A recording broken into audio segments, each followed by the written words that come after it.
When Iron Man launched in 2008, Marvel was broke, betting everything on a former addict playing a genius billionaire. Robert Downey Jr. improvised most of his dialogue because director Jon Favreau shot without a finalized script. These are 18 hidden details in Iron Man you completely missed. Number 18. The press conference where Tony Stark declares, "I am Iron Man," remains the MCU's most iconic moment. Robert Downey Jr. abandoned his scripted denial and improvised the confession on the day of shooting. Jon Favreau fought Marvel executives who wanted the traditional secret identity ending. The original script followed standard superhero formula, setting up sequel mystery instead of honest revelation.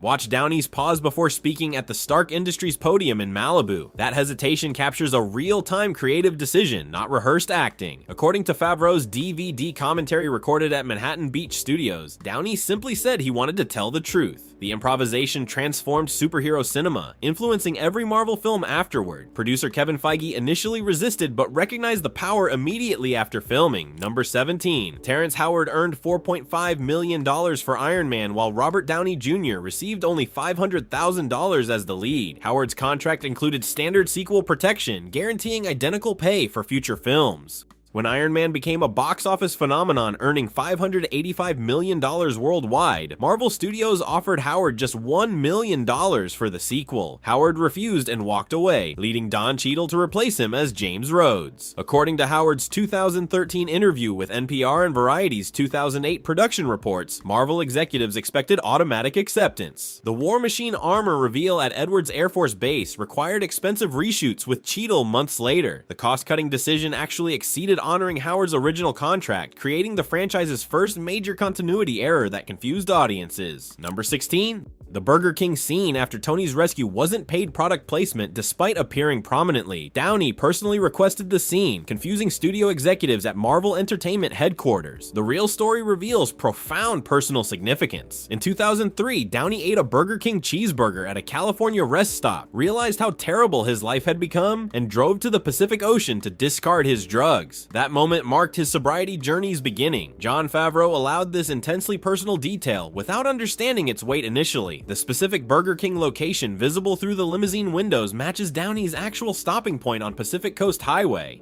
According to his Vanity Fair profile, that burger represented a turning point. The seemingly commercial moment carries profound emotional significance once audiences understand the truth behind it. Number 15. The Afghanistan Cave wasn't filmed on location despite the script's geographical specificity. Insurance companies refused coverage for actual Afghanistan filming, forcing production to Bakersfield, California sound stages. Production designer J. Michael Riva imported 40 tons of authentic Afghan rock and sedimentary stone to construct the cave set. Shipping costs, import fees, and construction expenses totaled more than location filming would have cost. Marvel Studios wanted geological authenticity even in artificial environments. Watch the background stone textures during Tony's captivity scenes at the Ten Rings compound. Those layered rock formations represent real Afghan cave systems, rebuilt with obsessive detail in California. The decision cost a fortune but created indistinguishable realism. According to production notes archived at Culver City facilities, the authenticity enhanced performances by creating genuine environmental immersion for actors. Number 14. The first cave escape explosion featured a genuine pyrotechnic malfunction that endangered the entire production. The blast was calculated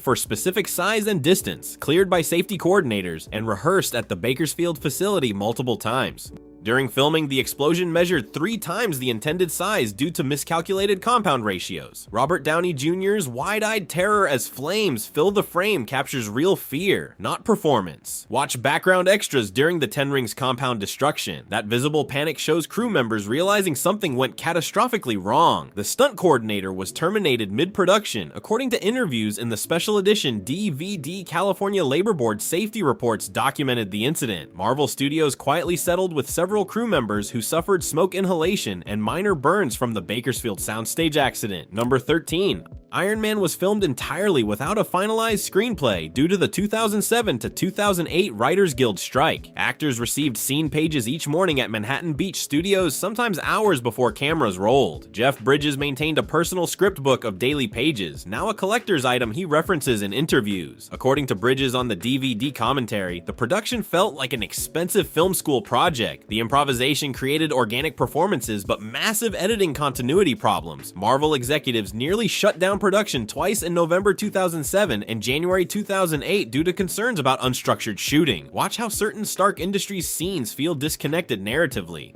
That's not artistic choice, but the result of filming without through-line, then desperately assembling footage during post-production at Universal Studios editing bays. Number 12. 4 different endings were filmed for Iron Man, each testing poorly with focus groups for different reasons. The original ending showed Tony Stark denying his Iron Man identity, maintaining secrecy, and following traditional superhero formulas. Test audiences at the Burbank screening facility called it predictable and disappointing in feedback cards. The iconic confession was filmed as a pickup shot months after principal photography wrapped. Robert Downey Jr. convinced Jon Favreau during a tense Marvel executive meeting at the Beverly Hills offices. Watch the final press conference scene closely at Stark Industries. Different camera angles reveal obvious reshoots. Background reporters change positions between cuts, some disappear entirely, and lighting shifts noticeably. That climactic moment defining modern superhero cinema was a last-minute panic decision nobody originally planned. Number 11. The Nick Fury post-credits cameo violated complex rights agreements between Marvel Studios and 20th Century Fox. Fox owned film rights to Nick Fury as part of their broader Marvel character package, separate from Marvel Studios' controlled properties. Marvel deliberately filmed the scene anyway, risking a lawsuit they couldn't afford to fight.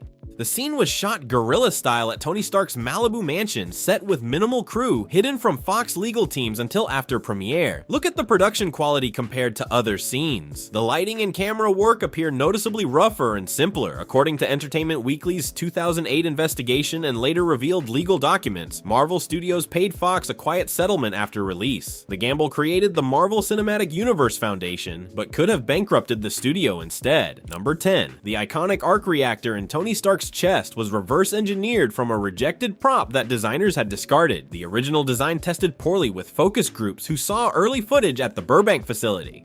With no time or budget remaining, the visual effects team pulled the rejected version from a dumpster, flipped the design digitally, and enhanced it in post-production. The cost savings amounted to $200,000 compared to designing and manufacturing a new practical prop. Watch Ark Reactor scenes carefully at Stark's Malibu workshop. The blue glow effect was added entirely during post-production at Industrial Light and Magic facilities. The practical prop was merely a dim LED light, barely illuminating Robert Downey Jr.'s face. According to J. Michael Riva, sometimes best ideas emerge from the worst mistakes. Number 9. Marvel's insurance company required an on-set sobriety supervisor for Robert Downey Jr., a contractually mandated position following him throughout filming at Manhattan Beach Studios. His personal assistant was contractually obligated to serve as monitor, reporting daily to insurance representatives. The arrangement cost Marvel Studios an additional $150,000 in production expenses beyond standard salary costs. According to insurance documents later obtained by Vanity Fair, the studio had no coverage choice otherwise, but the stigma and constant monitoring motivated Downey's performance intensity significantly. He channeled the redemption narrative directly into Tony Stark's character arc. Cast and crew members reported watching Downey transform professional oversight into creative fuel at the Malibu mansion set. Jon Favreau noted how Downey proved reliability through exceptional work rather than resentment throughout production. Number 8. The practical Iron Man suit weighed 90 pounds and was nearly immobile once actors were sealed inside at the workshop set. Most suited scenes show Robert Downey Jr. simply standing still while computer-generated imagery was added during post-production to create movement. Only 3 scenes in the entire film used the practical suit for actual motion filmed at Edwards Air Force Base. Watch the final battle sequence against Obadiah Stane carefully. Look for visual effects seams during motion, particularly around joints and the helmet. Stunt coordinator Thomas Robinson Harper abandoned the practical suit after week 2, realizing it was too dangerous and restrictive. According to Harper, "We built a $100,000 prop nobody could actually use, and Marvel's limited visual effects budget forced this hybrid approach with industrial light and magic." Number 7. Jeff Bridges shaved his head for Obadiah Stane without costume department approval at Manhattan Beach Studios, wanting the villain to embody corporate evil rather than comic book accuracy. Marvel Studios executives were furious, demanding a wig budget to cover the unauthorized choice. Bridges refused, and Jon Favreau backed his actor over studio pressure. According to production designer Bill Kenny, Bridges walked in bald one morning and declared this was Obadiah, ending discussion immediately. The bald look became Stane's signature, distinguishing him from typical comic villains. Watch how the smooth head emphasizes Bridges' cold expressions during Stark Industries' boardroom scenes. The actor's rebellion created something more threatening than the original vision. Studio fury transformed into acceptance when Burbank test audiences responded positively. Number 6. Throughout Iron Man, Robert Downey Jr. appears eating snacks in random scenes, including blueberries in the workshop, candy during meetings, and fruit in the Malibu Mansion lab. None of this was scripted by writers. Downey hid food around the Manhattan Beach Studios set and frequently forgot where he'd stashed items, leading to improvised eating in numerous takes. The crew eventually turned it into a running joke, deliberately placing snacks as continuity Easter eggs for viewers. Watch workshop scenes closely with dummy and you robotic arms. Random fruit bowls and candy jars appear and disappear between shots. According to crew interviews and DVD extras, Downey turned the entire set into his personal pantry. The blooper behavior became Tony Stark's character quirk of a billionaire who snacks absent-mindedly while revolutionizing technology. Number 5. Iron Man went into production without a finished screenplay. Jon Favreau and the cast improvised most of the dialogue on set every single day. Marvel gave them scene outlines and character beats, but no locked script. Downey Jr. would rewrite his lines in his trailer minutes before filming. Gwyneth Paltrow later admitted, "I had no idea what movie I was making until I saw the final cut." Jeff Bridges, who played villain Obadiah Stane, reportedly told Favreau, "I felt like they were making a $200 million student film. The chaos actually made performances better because actors had to stay alert and reactive. The entire film was basically an expensive jazz session with cameras, and that spontaneity became its greatest strength." Number 4. Marvel Studios initially wanted Sam Rockwell or Timothy Olyphant for Tony Stark.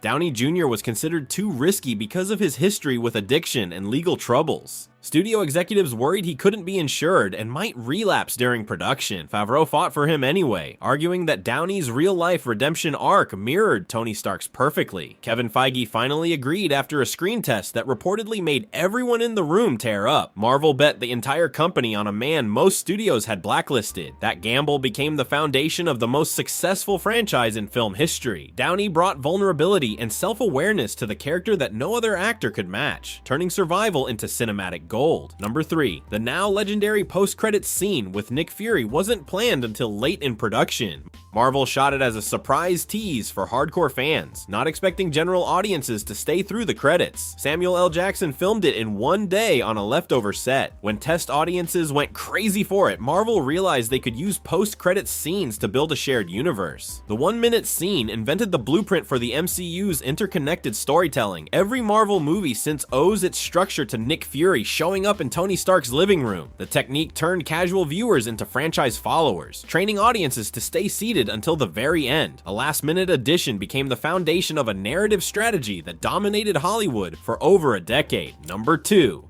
Terrence Howard, who played James Rhodes, was the highest-paid actor on Iron Man.